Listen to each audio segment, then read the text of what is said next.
El Parlament de Catalunya ha acollit avui la primera jornada de la Comissió d'Investigació del cas Millet, que vol esclarir si la Fundació de Convergència Democràtica de Catalunya, l'antiga Trias Fargas i ara anomenada CatDem, es va finançar de forma irregular a través del Palau de la Música.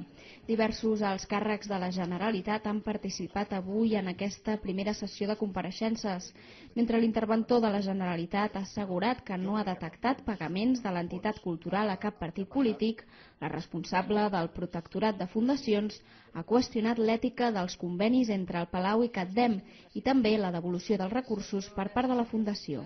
En primer lloc, perquè quan un té que explicar moltíssimes vegades per què ha fet una cosa, no sempre queden les coses clares. I segon, perquè els codis de conducta que tenen les fundacions, de què s'estan dotant tots els criteris, d'alguna manera, aquí sembla que grinyolen una mica quan es pensa en aquest supòsit. D'altra banda, el Departament d'Economia ha garantit que la Generalitat serà rescabalada per l'intercanvi de qualificacions acordat amb el Palau de la Música per construir-hi un hotel al costat. La responsable d'aquesta qüestió ha assegurat que el patrimoni de la Generalitat serà protegit. Avui la Generalitat no ha rebut encara la compensació, però tenim elements de garantia suficients que ens permeten assegurar que el patrimoni de la Generalitat està degudament protegit. I que dins del Departament aquesta operació ha tingut un tractament absolutament ordinari. Tots els partits, excepte el PSC, han qüestionat d'alguna manera el conveni, especialment l'oposició.